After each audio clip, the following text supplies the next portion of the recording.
Okay, so renewal. Renewal is something that I think all of us are experiencing in some manner. And when I'm thinking about producing work, and also just curatorially, the kind of lens I've been looking at images, I think about what are these moments? What are these spaces that we're all experiencing at home during this time?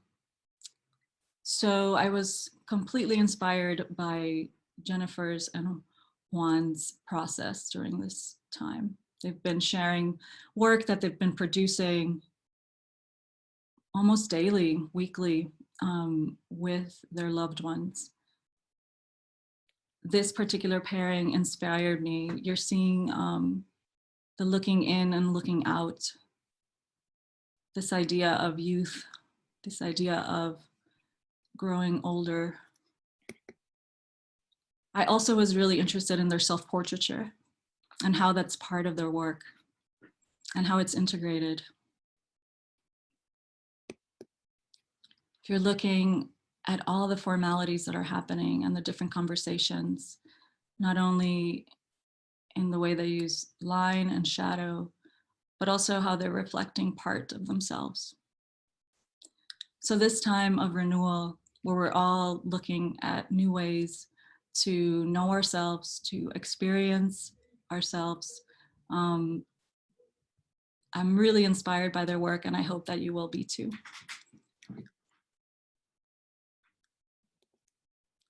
So Jennifer McClure. I have to say that I met Jennifer about a year ago at the Griffin Museum. They were doing a workshop there, and Leica collaborated, and it was just really wonderful. And we've been working together for a while. She will be exhibiting at Leica Gallery Boston in the fall. Definitely check into leicagalleryboston.com with her project Still the Body. So Jennifer is a fine art photographer based in New York City. She uses the camera to ask and answer questions. She's interested in appearances and absences, short stories and movies. Her work, movies without happy endings, I should say. Her work is about solitude and a poignant ambulant yearning for connection. The child of a Marine, she moved frequently and traumatically. She founded the Women's Photo Alliance in 2015, and in 2019 and 17, Critical Mass top finalists, 50 top finalists. And then the Griffin Legacy Award from the Griffin Museum of Photography. Jennifer has also taught workshops at PDN, Photo Plus Expo, and the main media workshops and Photo Fusion. Her work has been featured in publications such as GUP, The New Republic, Lenscratch, the Photo Review, Adbusters, and PDN. And I want to welcome Jennifer to our talk today. Thank you for having me. I'm so excited. As we were talking earlier, how we are coming at this from a different perspective. Juan is making work that's totally different from any work he's made before, and I'm making work that is falling in place with the work I've made previously. It's just with a different context. So I've done self-portraits for a while, and my whole practice changed when I first got pregnant, and then when I had the baby, because I couldn't be out and mobile as much as I was. I couldn't go to locations. I couldn't spend hours doing a shoot. You've got, 20 seconds with a child. So I just wanted to show these because these are the photos I've been taking since I've had the kid. And as we go through the other ones, you'll see I'm using the same light, the same backdrop. It's just a different vocabulary. Right, and it, as a mother, isolation comes pretty quickly. It does, yeah. I mean, the sheltering in place, honestly, it's not hugely different from when she was a newborn. I couldn't get out of the house much. You're stuck at home with this kid, and you send other people out for errands to get what you need. It's kind of how it is now. So this kind of extension of isolation, I thought, having known your work like seeing how you were kind of using the new vocabulary, but also integrating into your practice, you know, that you're Yeah. doing. And we're going to see some of those images Okay. today. And thank you so much for sharing these. Of course.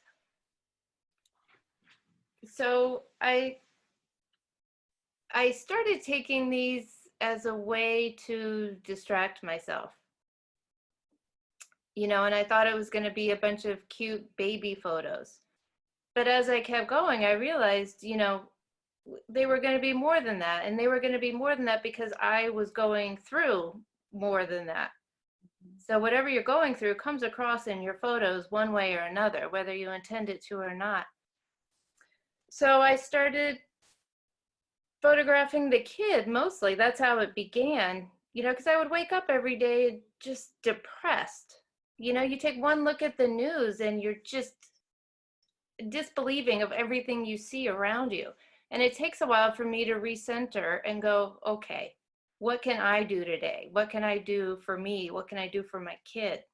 And so I started capturing a lot of these moments, you know, and I don't know if this has happened to you guys, but whenever we watch TV or a movie, we see people doing something totally normal, like going to a restaurant or going to a birthday party and giving each other hugs. And we go, oh man, I miss that. You know, and these are moments you take entirely for granted. And now there's something that we long for. And, you know, there's fear, a lot of fear associated with what's going on now. And I started to think, what if something happened to my husband or to my kid? Like, what are the moments that I'm going to want to hold on to forever that I won't even, I don't know now that I'll miss it later, if that makes sense. And what would I want them to have of me if something should happen to me? So I started taking a lot of these, you know, as we go about our day, doing what we're doing. And then there's some others like this one where I thought we're all dealing with the same issues right now. We're dealing, like I said, with the same vocabulary, with the same tropes. We're seeing gloves, we're seeing hand sanitizer and masks and toilet paper. Like, we're all using the same words, but the magic lies in what you can do with it that makes it different. And I think all of us can do something different here for sure. Mm-hmm. So a lot of these are spontaneous. They're just us going about our day, and then I see the light or the moment and I take a photo, and some of the other ones are a little more planned out. Yeah, and these do have a tableau quality to them that I love. You Yeah, know, and I didn't, this language between that studio or that tableau, but also with the things that are just, as you said, spontaneous and in the moment. yeah, and I just tried these and I didn't know what they were going to be.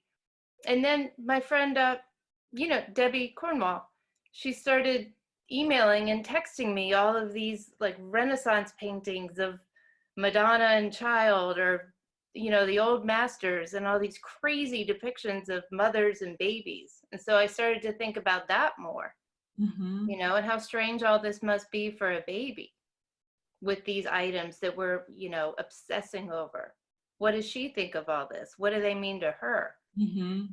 And also, how is this going to impact, or I'm assuming, right, inform them in the Yeah, I mean, she's only 20 months old and she's already a little obsessive about having her hands clean.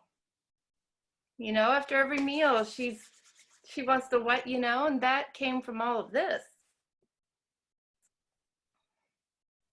So yeah, a lot of these I'm using just, should we talk about technical? Yeah, Stuff at someone all? did, I think someone maybe commented on lighting, if you can comment on Yeah. your technical setup. So when I'm doing the studio ones, I use a Pro Photo. I have the B10. And I just have one with the big shoot through umbrella and then the black backing for it. I forget what that's called. Mm-hmm. And I can put the Canon transceiver on my Leica.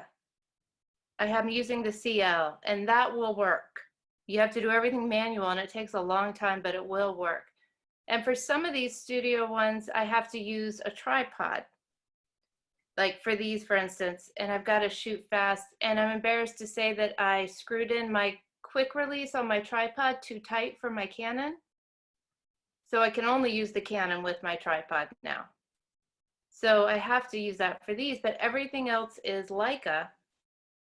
And when I shoot, and this was a Leica too, if I can move around, then I put the transceiver on my Leica and I can use the flash with that. Otherwise, I'm using natural light and just taking the exposure way down because I like a good dramatic photo. But I can do a lot of self-portraits with the Leica as well, if anybody's wondering about that. Like this morning, I put it on the diaper genie and I set it up and we shot. So Yeah, I set I it. mean, we've used tripods, right? Yeah. Tripods could be Yeah. anything in the end. But, you know, especially if you have your beautiful Leica there, you want to make sure Yeah. it's not too precarious. Well, the Leica is the one that I carry with me into almost every room in the house as I go about my day. And I have the flash set up, the SB40. I keep that on there so I can have it when I need it. But most of these are just natural light. And because the baby moves so quickly, I mean, I always have to have the shutter around 180 or 100. And then, I love, yeah, I just wondering, moments like these, I guess I'm going to bring it back to the conceptual aspect in terms of the intimacy when you're documenting, you know, this is your partner, this is your daughter.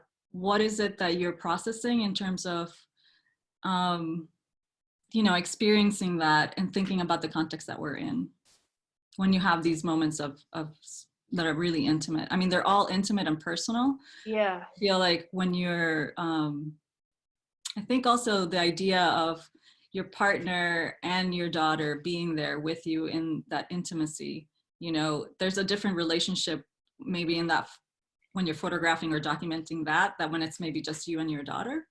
It's totally different. And when I'm shooting them, I generally get like 3 or 4 shots. And that's it, because I don't want to ruin a moment by shoving my camera in there. You know, I try to be as unobtrusive as possible, which again is where the Leica comes in pretty handy. The Canon's a beast, and the baby sees it and she freaks out and runs away. So but the Leica is small enough that she can't really see it, and I can just kind of sneak in there and get it and then sneak back out. Right, and it's also super quiet. It's super quiet. So they just go about their business and this is what they do anyway. Like, they're not posing for me. This is how they interact, you know, they're crazy about each other. So all I have to do is show up and just get the settings right. So yeah, that's the hand washing that she's now obsessed with.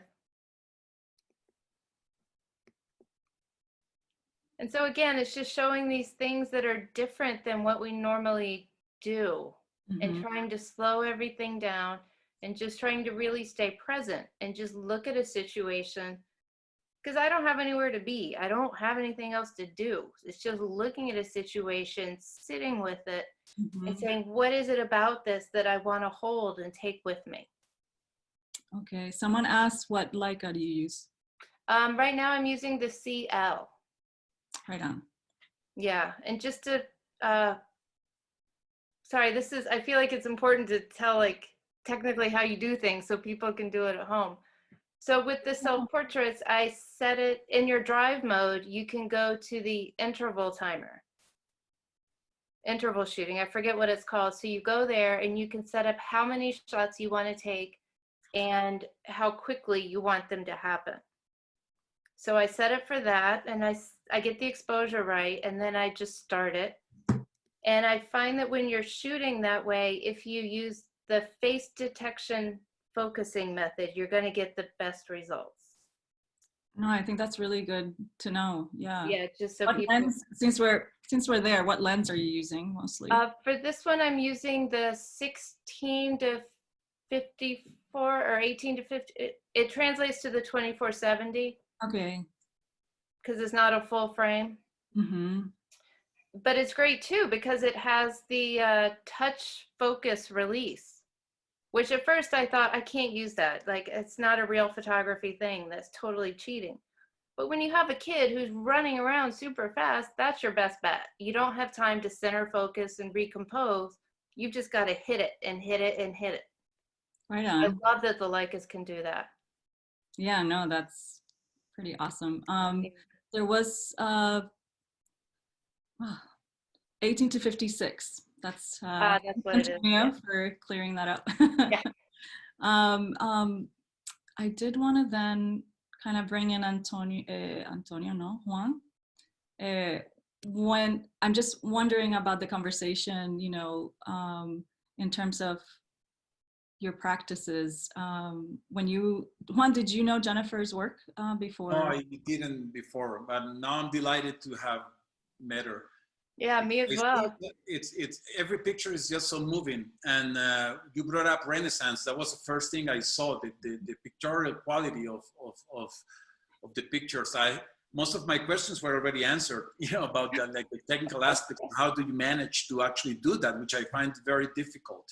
Yes. To do self-portraiture with that kind of quality, such control lighting, such perfection, but I guess you answered most of them, and I just find it extraordinary to be able to to be yourself and to have your daughter just behave naturally in front of camera, and manage such precise images. And so I guess it's a great mixture of spontaneity and pre-planning and controlling the image. For me, lighting, I mean, I come from cinematography, and your images are very much cinematic.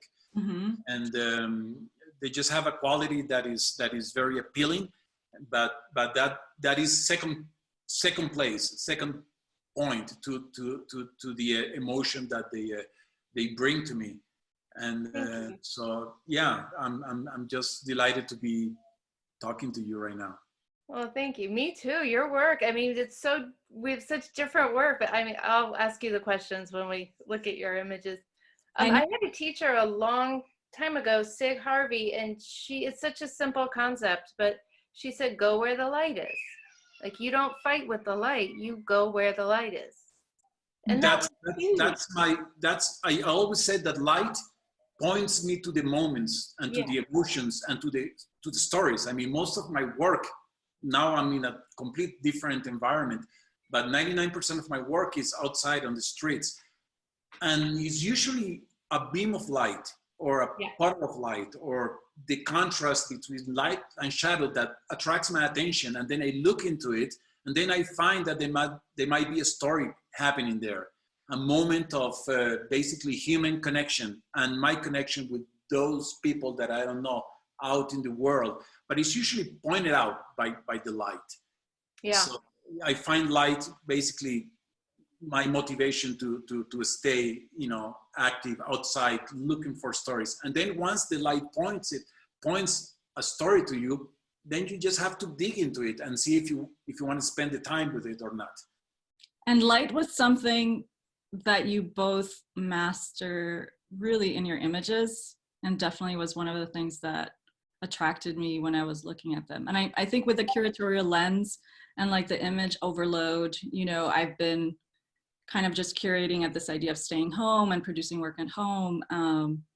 And both your images have light, have incredible emotion, formally, you know, and so deeply personal, right? Which is a break from Juan's work, which we're gonna go into just a little bit. You're gonna see some of his original work, and this is, unlike Jennifer, like she said earlier, it's a departure from some of the street photography. So thank you, Jennifer, for sharing your images. And we're gonna be going back and forth. And I know that in a little bit, I don't know if there's questions now, Antonio, that you might wanna field to us. I know we answered a few.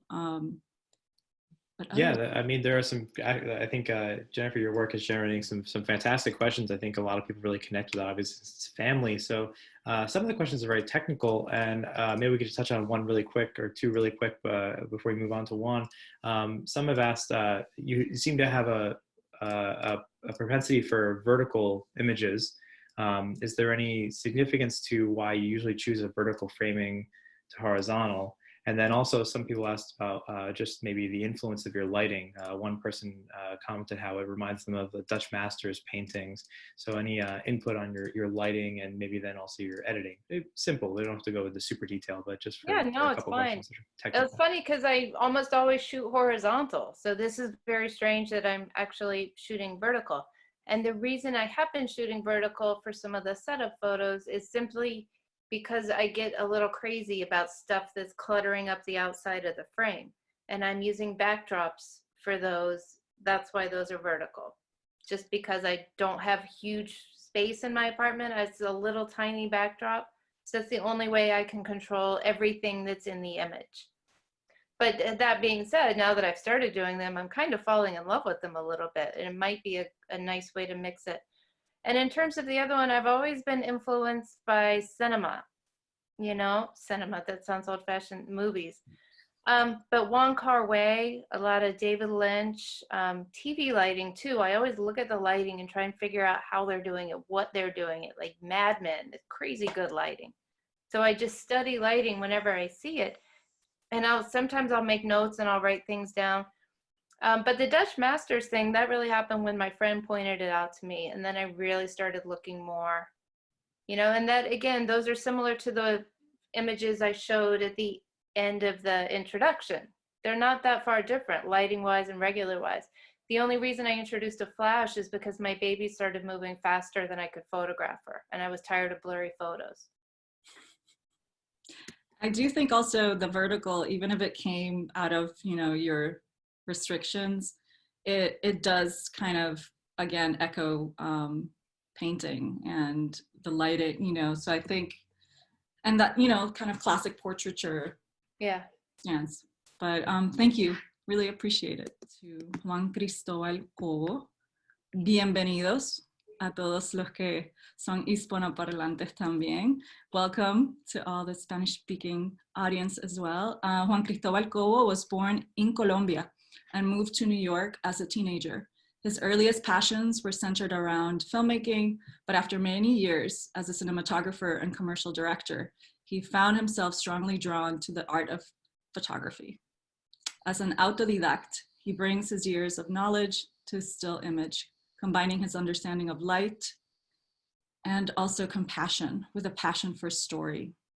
Cobo is deeply curious about people around them and remains curious about himself and his own emotions as he tries to connect to those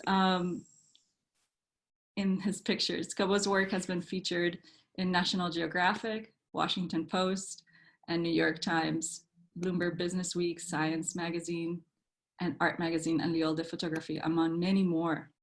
Y estamos en la cuarentena, which is quarantine, sheltering in. Yeah, quarantine. In Bogota, they just extended, or they're putting more restrictions starting tomorrow. I think I read that this morning. Yes, we were supposed to get out of the quarantine tomorrow, but now it's been extended for 2 more weeks, and now they're already saying, and I guess rightly so, that it might get extended, or we might get like some partial, you know, permission to go out, you know, by I don't know. Right now we have a very strange quarantine. It's by gender. Even days, women are allowed to go out, and uneven days, men are allowed to go out. So that's already very surreal, I think, as everything else, you know, that is happening around ourselves, around the world. Yeah, no, I think there's some places that are doing it by license plate number. Yeah, and also like the ID number, which is really very difficult, because then like the police will be, you know, asking everyone for their ID and coming uncomfortably close, and it doesn't make any sense. So yeah, I definitely hadn't heard splitting it by gender. That's real interesting. It's interesting. We have an interesting mayor in Bogota. I think she's doing quite a good job anyway with what is going on right now. And this for me has been really very strange, very surreal, very difficult, but at the same time somehow liberating, I could say, because I'm usually just a street photographer. You know, when I decided to become a photographer a few years ago, I basically had the street as my big scenario. And I basically, I connect with the immediacy and with the strangeness and with the lack of control of the world out there is something that basically seduces me. And even though I'm a street photographer and I guess a documentary photographer, I always try to create some fiction with my pictures. I'm not a strong believer that pictures are like the truth and that they should be taken at face value. I always think that we create fiction as photographers, even in the news business, I guess. But I was always challenged by going out, walking many miles a day and trying to have some control of this huge scenario that is the city. And I'm always in love with cities. I'm in love with Bogota. I've lived in New York for many years. I'm also in love with New York. And with that lack of control represents a challenge to me. And all of a sudden, I'm basically home, not being able to go out, scared and angry about not being able to go out.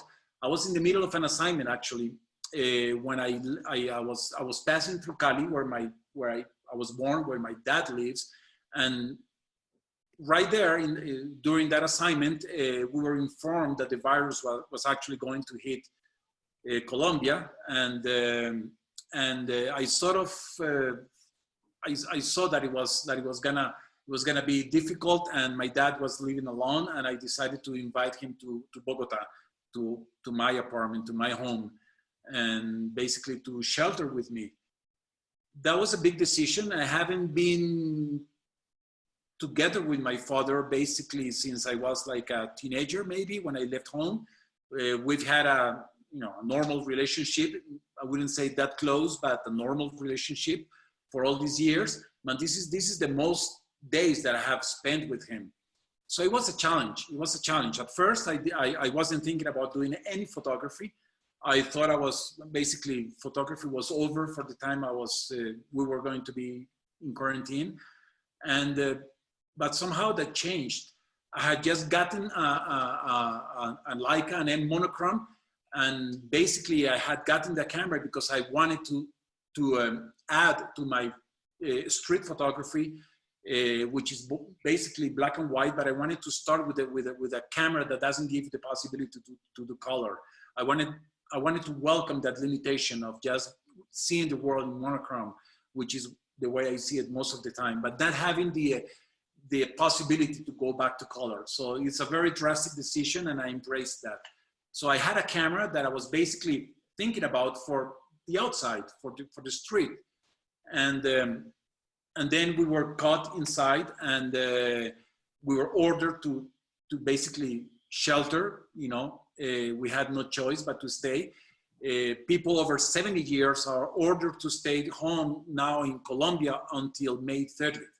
So my dad has no choice but to stay home until basically like a month and a half from now.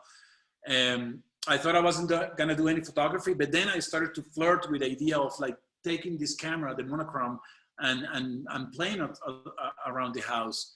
And I was very tempted about doing photography with my dad. He was always very reluctant about having any portraits taken. Actually, he used to get very mad when I pointed my camera anytime towards him. And I didn't want to upset him before, so I wasn't even trying that.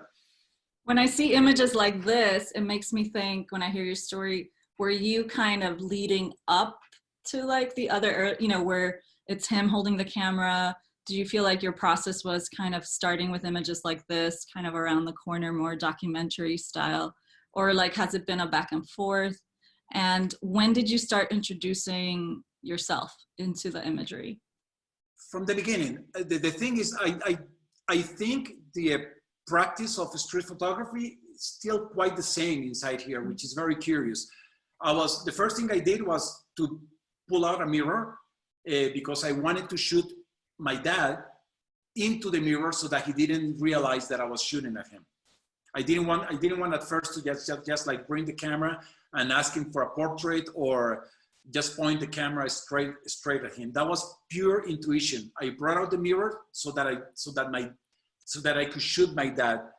his actions, his everyday, whatever he was doing, minute actions into the mirror. And then I found myself being reflected in the mirror. So I was little by little introducing myself into the mirror, which was something that I had never done before. I had never explored self-portraiture. I was very shy. I was afraid of maybe being narcissistic. I don't know. I had a lot of blocks that didn't allow me to like explore self-portraiture, which is something that I was curious about it, but I never actually even tried it. So this was all natural. This was like street photography. This was trying like to become invisible to him and not letting him like be very aware that I was photographing him. Little by little, he realized it. He saw the pictures that I was publishing, and he didn't oppose too much. He didn't oppose the fact that I was photographing him. So that was like a license to dig into this relationship, which is basically for me, like I'm like rebuilding this relationship through photography. And it has been just very, very strange and fascinating, because I'm able to communicate in a way that words are not communicating. And we're not big on words, but I think the fact that we're licensing each other to pose to the camera and he's letting me photograph him is opening a new channel of communication, of love, of relation with him, which is I'm still exploring. It's still unknown to me, but it's fascinating. Yeah, here we see an image. Here we see an image where you're using the mirror, right? Yeah, this was one of the very first images, maybe the first day that would quarantine, and he was just having a phone conversation, and just like in the street, I saw an opportunity to photograph a person without that person being aware that I was photographing him. Very different than Jennifer's work. I'm usually very much into like grabbing moments from the streets without people realizing. And maybe it's because I'm shy. Maybe it's because I don't know really how to come up to people that I don't know in the streets. But this man, he's my father. He's someone that I should know really well. I'm acting pretty much in the same way, trying to sneak myself into photographing him. This one picture with the eye, it's the only picture that is not actually done with Leica, because I needed a macro lens, and I'm using the monochrome with a 35, and that's it. I'm not using any other camera besides for this picture. His eye got infected somehow while we were in quarantine. I tried to make some calls. There were no doctors available, nowhere. And so I basically like sent like a help message through Facebook. And a lot of people started to like ask, it's like, can we help? People connected me with some doctors. So I took a macro picture of his eye so that I could send to the doctors. Oh, wow. To get him like, to get like a, how do you say, un pronóstico, to get like a diagnosis. Like a diagnosis. And actually he was even, they even like sent him some medicines and everything because for his eye. So, but that was interesting. I love that you included that image, even though it was, it's such a different view, but it's almost like we're going from the mirror to not using the mirror to then including him, and to now be like doing this, having this like macro image in there. It's almost like this conversation of like, again, being away, getting closer. And I love how you're saying like the camera is offering you a different language. Yeah, I can't stress enough how much the camera has become a tool of bonding together. Without the camera, I mean, I find myself that without a camera, I don't know how to express myself. I don't know how to talk. I don't know how, I'm not good with words. So the camera is really, without the camera, I wouldn't be able to like be sane through this quarantine, I think. But the camera just gives me the hope every day. Even if I make one picture, even if I just make no pictures, but I have, the camera is always there. The camera is always next to me, just like a street photographer, because I don't know when my dad is gonna step into like a window and the light is gonna be beautiful and I'm gonna be able to like snap a picture. So I'm always having the camera next to me. He's always very surprised. He's like, when did you make that picture? I didn't realize it. I try to be very sneaky. I don't know if sneaky is great for most of like photography ethics, but I try to be very sneaky because I know he wouldn't allow me to like take his picture, you know, like a formal portrait. I've done maybe a couple, and he's very uneasy. He's very uneasy about that. And with this one that we're seeing, there is another image where you're holding the camera. It was something, it was almost like a double self-portrait, double portrait. This was a very strange moment. I never thought he would agree. I asked him if like, can we take each other's picture on the mirror? I think the fact that it was on the mirror didn't make it that direct. And so I said, you know, it's not, the focus with the M is not correct. It's not so easy because it's, you know, rangefinder. So I had to set everything very carefully. I'm trying to work very wide open, almost at 1:2, because I don't want the background behind the mirror or whatever is behind the mirror to be in focus. I want the focus to be on the details, on the faces. So it was very tricky to get like the right focus and then hand him the camera. And then I basically direct him. He's like, don't look at yourself in the mirror, look at the lens, because I want our, you know, eyes to be looking at the camera. Yeah, to be meeting. Yeah. And when people look, and he was very accommodating. He wasn't happy with the picture. He said, I look too old, I'm too bald, this and that, I'm skinny. But I think he's agreeing not only on me taking the pictures, but on me publishing the pictures. And that is like a huge step in an emotional relationship. He's giving you a gift. Yes. And it's also, you know, it's an act of love when we photograph the people in our lives, and they feel that. They feel the love when we do it, when we focus our attention on them instead of all over the place, on the phone, out on the street. Like, people feel that and they like that. Yeah, I'm trying to honor him, but at the same time, I'm trying to establish a relationship that maybe was a little bit broken. I'm still working, I mean, we're still working on it. But as I said, I can't stress enough how the camera, photography basically, not the machine, but photography opens a door for that. And I'm almost thankful for this situation. I know it's a very difficult situation. I don't see it ending soon, at least here in Colombia. And so I'm prepared to basically take whatever it comes. And I'm hoping that photography can somehow be a way to communicate. And at the same time, I'm just making a diary. And I think this diary is very valuable. I mean, we are living an extraordinary time in our lives. This is historic. Even it's very painful, but it's historic. And I'm very curious to see what's going to happen when this thing is over. I'm very curious about tomorrow. Not tomorrow in 2 months, but tomorrow, and tomorrow in 2 months also. So just keeping a record of this and keeping it in such an intimate way, for me, resonates in a very, you know, in many levels. And I'm wondering too about, how do you think, and this is totally, you know, we don't know tomorrow or the next day, but how do you think, based on your previous, you know, your previous photography mind, how do you think this is going to influence your street photography? If you know, that is a very good question. And it's also a scary question, because I have thought, being inside here in lockdown, I don't know how I'm going to go back to the streets. I'm not even sure if I want to continue making street photography my main source of inspiration and work. I'm not sure. I don't know. I hope I can translate some of what I'm learning here about the proximity with a very loved person and very close person to the people that I photograph in the street that I don't know, that I basically snap a picture and sometimes I just run. Sometimes I do engage, but most of the times I don't engage. So I don't know. I don't know, Anabel. I might not even do a street photography after this, or my street photography might be completely different. I'm very curious about that and excited also. And I welcome and embrace the fact that this is happening. But look at these amazing shots you're getting when you're forced by circumstance to go deeper.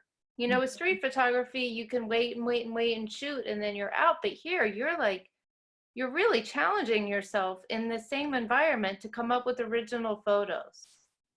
And so you're rising to the occasion in a wonderful way. The passport photo, is that one in here?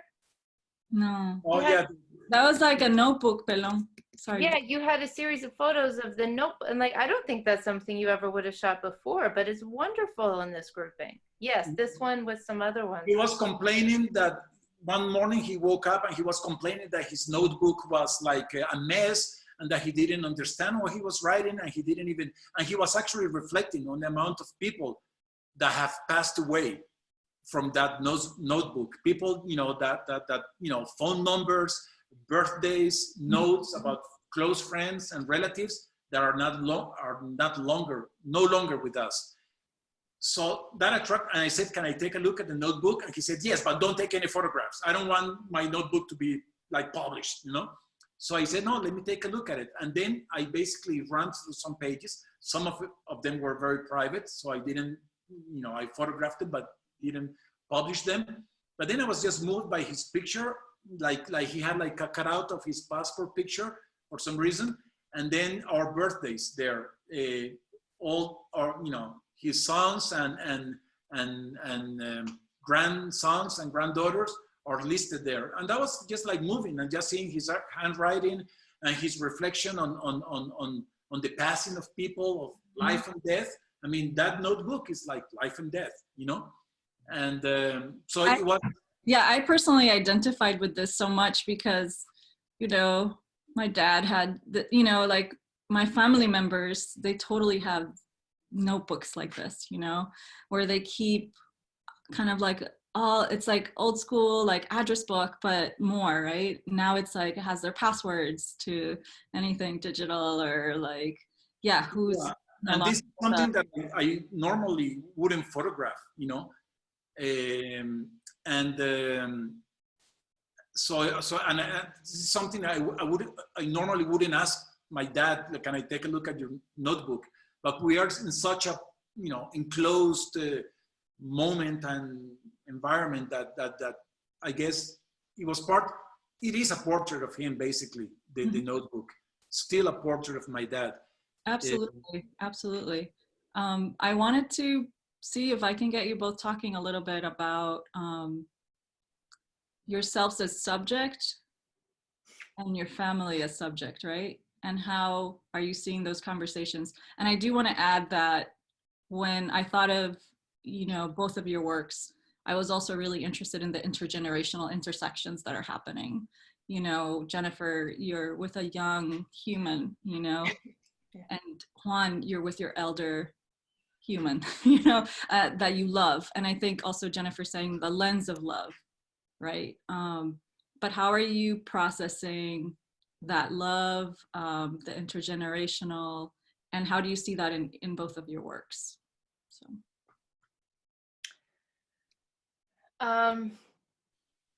I think it is interesting because, Juan, your dad will sit still for you, right? Not all the time, but he moves slower than your daughter for sure. Yeah.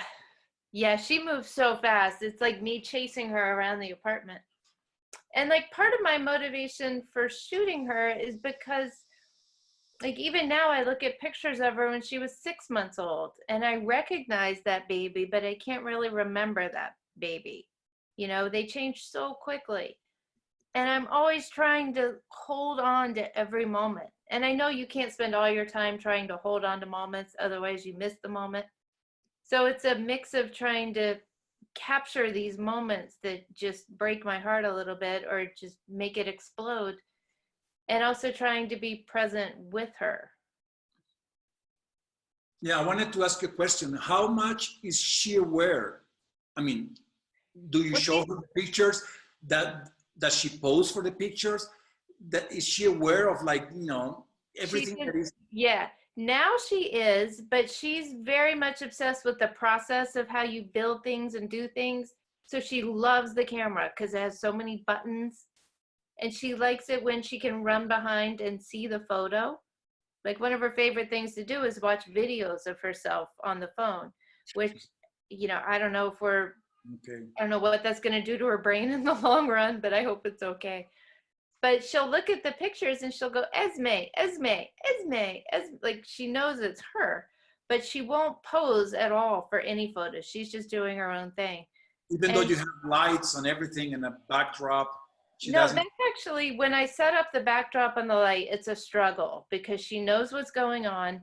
She knows what I want her to do. And she knows if she doesn't do it, she'll have my full attention.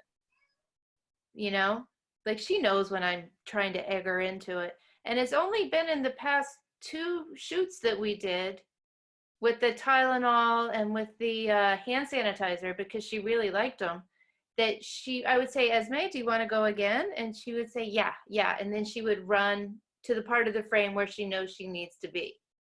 And then she doesn't act while she's doing it. She's just herself, but she knows something is happening. I don't know if she knows what. No, I wanted to ask you something else. And we see all these pictures with Emel, with your daughter. Yeah. But then your husband is always there. He's just in a couple of pictures. How is the interaction? How does your husband interact with this whole thing? Is he away? Does he help? I mean. Well, he helps actually quite a bit, but with a lot of these shoots, like, you know, for my pregnancy series, I would set it up and give him the camera and say, shoot this. All you have to do is just this, you know? But now he's working from home, and he's actually pretty busily working from home. So he's downstairs for most of the day, and it's just she and I upstairs. And, you know, you wake up in the morning with a toddler and you've got a lot of hours to fill if you can't go to the park or drop him off at daycare. And so we usually do it in the afternoon while he's downstairs. So I've gotten very resourceful at making everything happen on my own. And I have, you know, in a Facebook group that I'm in, someone commented that as a female photographer shooting your family, sometimes it looks like you're doing a story on a single dad who's great with his kids, you know, because I have so many photos of my husband and my kid. I can't post all of them, you know. Might need a separate account for that, but it seems like it would be overkill to post all of them. And I am trying to make this about her. Okay. And what about photographing your dad? Do you ever tell him stop right where you are? No, Don't move? As I said, it's pretty much like street photography. I never ask him to stop, except for those pictures that, you know, that we took against the mirror, in front of the mirror. I just have to be fast. I just have to be fast and work very much like a street photographer, because I know that if I have him pose or stop or something, he's gonna be so self-aware that it's just not gonna work. Last night we had a small collaboration because I had an idea. I wanted to do a picture. Actually, I posted it with the city in the background, and I had taken a selfie with the monochrome, you know, extending my arms at 70 centimeters, 0.7 meters, which is the minimum distance on the M. And because my idea was to reflect that image from my computer into the window, and just some sort of a weird idea. And he was actually holding the computer, and he was very accommodating because I wanted to make everything very even, straight, hide certain things, hide him behind the computer. And he was very accommodating, but he had no clue what I was doing. He was like, you know, question mark on his face. It's like, what are you doing? Why am I holding this computer here? As I look like an avocado salesperson on the street, you know, like I'm selling avocados with a tray on my head, you know, which is something that happens here in Colombia, I guess, you know, and street vendors go with a tray of avocados on top of their heads. Yeah. My husband is very accommodating as well. If I'm like, hold the baby in the window, hold her. He doesn't know what it's going to look like either. But yeah, there is a collaboration always at some point. Just sitting there letting themselves be photographed is definitely a collaboration. Yeah. And I'm wondering, Antonio, if there's some questions that you can field. I just noticed it's 4:53 already. Yeah. 41 questions. There's been some great conversation and great questions happening. And since we're winding down, I know, thank you everyone for your questions. We can't get to all of them, but I think two can follow up to kind of cap this off. One technical and one more inspirational and creative driven. So a lot of people have been asking about your process, and since, you know, Jennifer, you shoot color with the CL, and Juan, you shoot black and white with the monochrome. Just maybe a quick comment from each of you about a little bit of post-production, how much you put into editing, or what a little bit of your workflow is like. Go ahead, Jen. I try to do as little post-processing as possible. And again, part of that is because I don't know how to do it very well. So I will try and get everything exactly the way that I want it, and then maybe a little crop if I need it, some contrast, a little clarity, maybe a little exposure, but that's about it. Yeah, with the monochrome it's really easy because the monochrome really needs no post-production. And I think I try to keep the look of the monochrome, of the M monochrome, which is very close. It's very cinematic. It has a very wide range of tonal range. Latitude, as we call it in film. Mm-hmm. Basically, I just try to expose for the highlights. I try to underexpose the shadows a little bit and then bring them up if I can. And but that's basically it. It's very sharp. I use the 35 Sumilux. I try to use it wide open in this case. Very different from street photography at 1.4.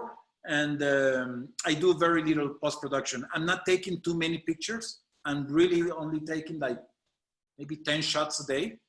I don't do like multiple pictures. So the editing, the sequencing and the editing and the selection is very basic. I don't have too much material.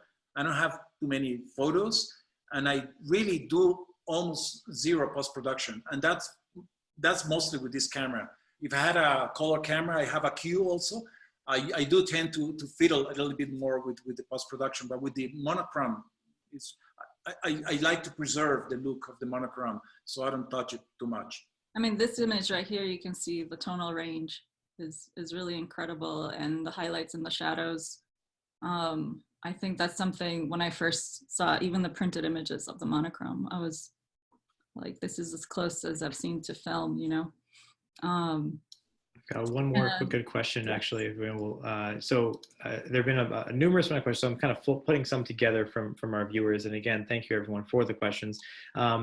What's one thing that each of you have learned from this new way of shooting and this temporary way of living that maybe you might take to your photography, and learn from in your photography permanently long term? And maybe what's some advice you would give to people who may also be struggling with how to photograph now while we're all under quarantine or lockdown?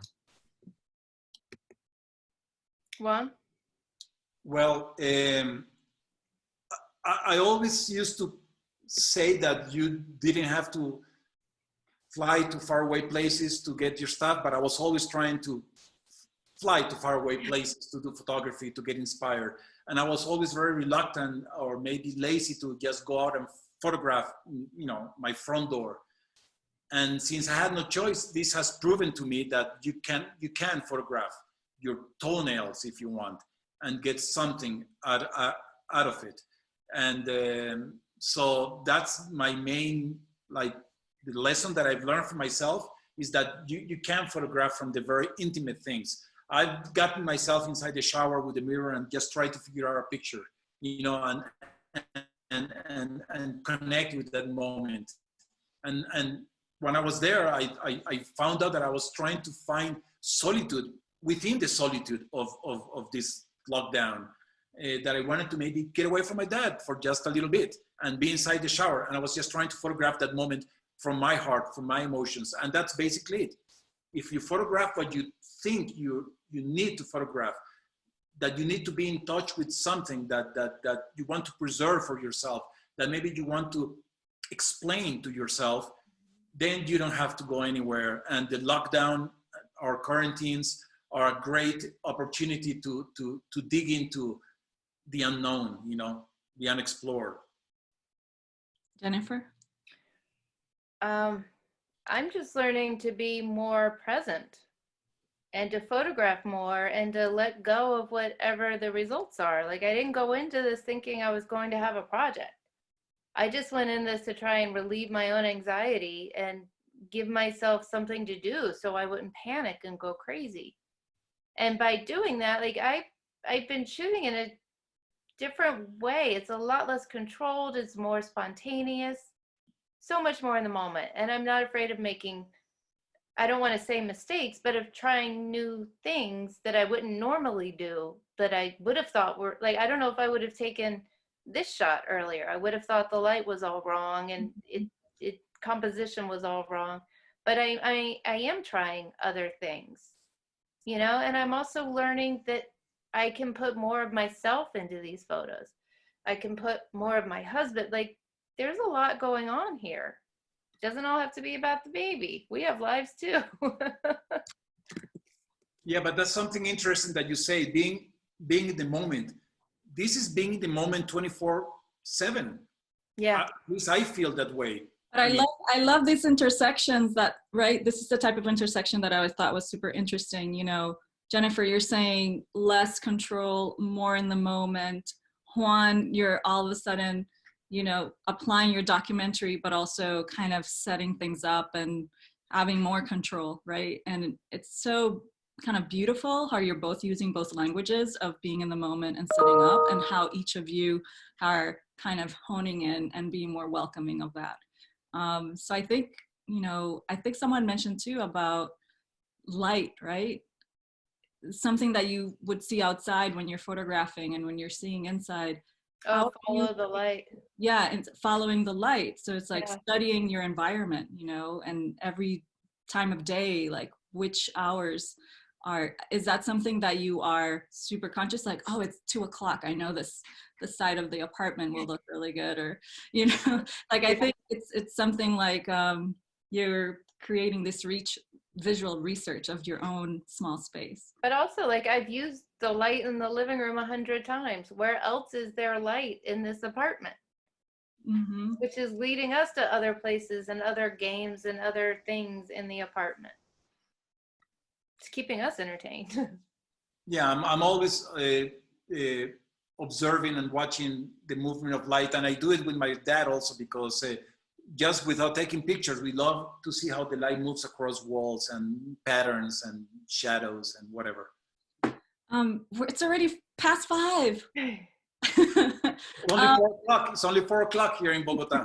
4 o'clock in Bogota. Oh my goodness. I feel like we could have talked so much more, but I am so grateful and thankful for your time. I know that there's a few things coming up that I wanted to announce. This is right now what you're seeing is both their information. Definitely make sure you follow and stay in touch with Jennifer and Juan. And yeah, I really encourage you to follow their work, because I've been personally really inspired by both their visions during this time. But Jennifer, you have a workshop coming up, book coming up. Yeah, a book coming up with Peanut Press. Ashley Stoll, who did a talk last week with Gus Powell, I think that's on YouTube, which I learned a lot from. That was amazing. I guess inspired some of the shooting I've done this week. So that's Ashley and David Carroll. They're putting that book out. And I'm doing a workshop. I mean, who knows? I'm hoping it's going to still run at the main media workshops, and that's June 21st through 27. Mm-hmm. And then I'm doing a workshop after the show opens in Boston at your gallery.